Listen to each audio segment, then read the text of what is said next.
Okay.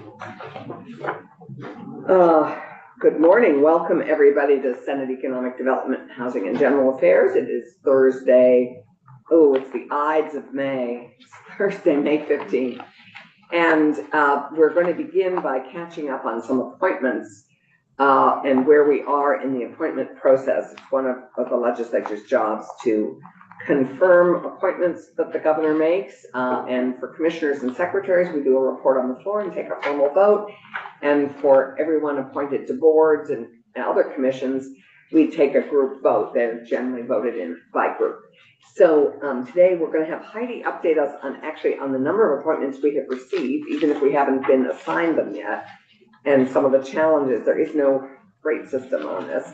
And then we're just going to talk about the individual people we have taken on and where we are, and if we're ready to give them a green light. And we just need to discuss each person, take a vote on them, and right. So Heidi, would you be kind enough to update us on the challenges we face, and how many appointments have come in, and because we had a number come in after we had adjourned last year. So a whole slew came in July, which of course nobody knew about. And Heidi and Melissa are cleverly trying to figure this out, and maybe we will have a system designed by the two of them before the end of the year, which would be great. Or maybe by next year. Let's not be too ambitious here. Right. So the situation is that we knew we had 5 appointees. Right, which we had discussed. Which all came in after the session started in January. I think that all 5 of those have been appointed to someone here in this committee. Yeah, or assigned, but maybe one person not. One person not. Okay. And then what I learned in the last week from Melissa, first off, there is not really a system for tracking these, which is unfortunate. So Melissa in the secretary's office went through and basically scanned all the old letters of the appointment letters that would have come in from the time the session ended last May until we started again in January. And so there are 9 additional appointees that we didn't know about until recently. And so so now we have letters, and now we're compiling a list. So now Heidi is kindly going through creating a list like this that has each person's full name, the date they were appointed, what they have been appointed to, their contact information, in the town they're from, so we can figure out who's going to take them. Right. Dave. So doing this for education for a couple of years now, the other recommendation I'd make for tracking purposes is the status, which means like assigned to a particular reporter, whether it's been reported on the floor, et cetera, et cetera. Just to, it was helpful to us in education to really pull the thread all the way through. Thank you. We have, so that's a crazy system that it's committee by committee, quite frankly. It needs to be body-wide, chamber-wide. That makes no sense. I mean, it's great that you've done it, but all the committee assistants should have a system, and we should have a system. And only because we asked, oh, hey, let's make sure that we have a list of all of the folks. Do we have this?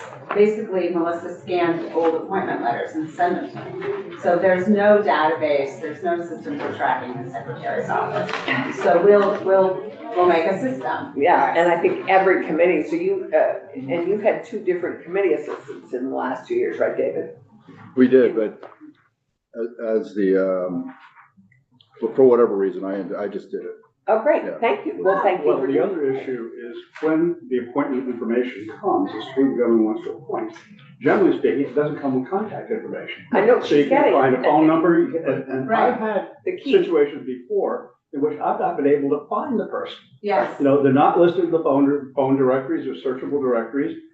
We have no phone number information and so on. And I went 2 years ago, I never did contact, and even calling Kathy Keenan this time.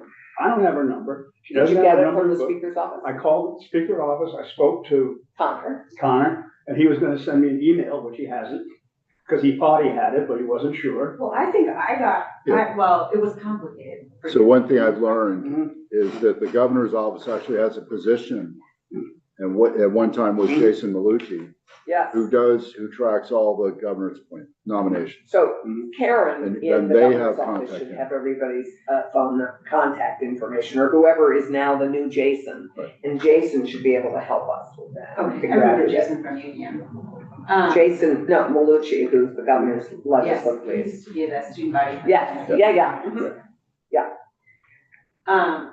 Okay, yes, I do think I have Kathy Keenan's phone Yeah, number, okay, because you're good. right, what I needed to do then, because the Secretary's office did not have contact information, was, there was like another person in the governor's office That's who right. has that, and they did get that information for me. But of course, that was when I thought there were only 5, Yeah, so I don't have contact information for the previous 9. But yeah, I'll work on that in the next, Okay. day. right. Now, do we have some that are unassigned at this point? Yes, a whole bunch, but we're gonna find out what Okay. they've been appointed to, what town they're from, Mhm. what they're contacted, and then we'll assign them. And Okay, we this can, might, we can work. sure, So she's, the best thing is for me just to go through these letters, because they're not on this list yet. she's gonna put them all on. the list. Okay, so they're not in any particular order right now, because they're just as they came in, on these stands. There is Rhonda Shippey, who, Morgan, Vermont, member of the Vermont Economic Development Authority. Vida. Yeah, so that came in last summer. And so many of these are already serving on. So she's gonna do this. Yeah, what's the easiest way for us to move forward? I think the way to move forward is for you to finish this Okay, one. I just started. And then we'll chat about it, tomorrow, hopefully, maybe we have some time tomorrow. Right now, I would just love to get a sense of, I have reached out to Lindsay Curley, but I haven't heard back. She's away at a conference. So, I have not been able to engage, and I don't have Lindsay's email, which I mean, I have her email, I don't have her contact, which I will get. David, you haven't been able to reach Kathy Keenan yet? And David, I think have probably had more success. Yes and no. So I have the full background, and I'm ready to report, but we haven't actually contacted via phone. And who is your person? Gary McQuest. Oh, Gary McQuestion. Oh, good, so we didn't, Okay. so now we have weeks. Okay, You want me to give a short report, so we knock one out? so you haven't, you have spoken to him? I have not spoken to him, but I have his background. Okay. If you want to pause, I'll I pause. think I would pause and wait until you connected with him. Right. And if you have failed to get, if he has failed to get back to you, do you have an email and a phone? I have a phone. Okay, I'll keep going. if he fails to get back to you within a week, let's just discuss them and move forward. Fair. Good, yeah. And, I think Keisha was the other appointment with Amy Richardson. And Michael Harrington, we didn't we do Michael Harrington? And now he's leaving. He's leaving, so I didn't do it. Okay, so There's no point in doing it. He's not I gonna think be it's here a to be moot, appointed. I think it's a moot issue. And,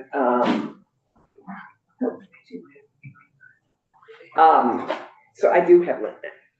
I will text her now, but I haven't heard from her for 2 days, so I will text her. Okay, well, I'll get this up. I think she is ready to do Amy, but she's not here. So, we will, maybe let's try and make a short bit of time for this tomorrow. And I'm hoping I may be able to quickly, do Lindsay tomorrow. So, thank you, Heidi, for catching this and for creating a system that maybe we could roll out with all committee assistants. And thank you, David. But maybe they have one in education. No, you're Oh, looking it's at you. it. You're looking at the system. That's right. He is the system. Very nice. Yes? I'll share. Okay, thank you. Right. So we have, today we are, as you will recall, we're going to turn back to cannabis. I am hoping that we can land cannabis. We're going to begin by reviewing the newly redeveloped amendment. which I think we have. Michelle just sent it to me. Okay, And I'm So gonna go pick it up from the printer. what would people like? Do we want to begin discussion now, or do you want to wait and hear the amendment as we? Let's hear the amendment, Okay. that way we know what So- we're discussing. So, What? I know, what a I know it's concept. unusual. So I don't know, so I would suggest we just take a break until 9:30 when Michelle will be here. So I'm hoping we can either get cannabis close to landing today. We're gonna hear from, Keisha has an amendment that Kirby is gonna present after Michelle. I'd love to have committee discussion. I'd love to begin to land pieces of it. Heidi, we're gonna go on break until 9:30. This is And then This we're gonna amendment- just try and finish up the flood, this amendment that Kate has is on what, is on cannabis? it's on your favorite subject, the Land Access Opportunity Board. That's an easy amendment. And so, I know. yes, we're gonna go off live and we're gonna come back at 9:30.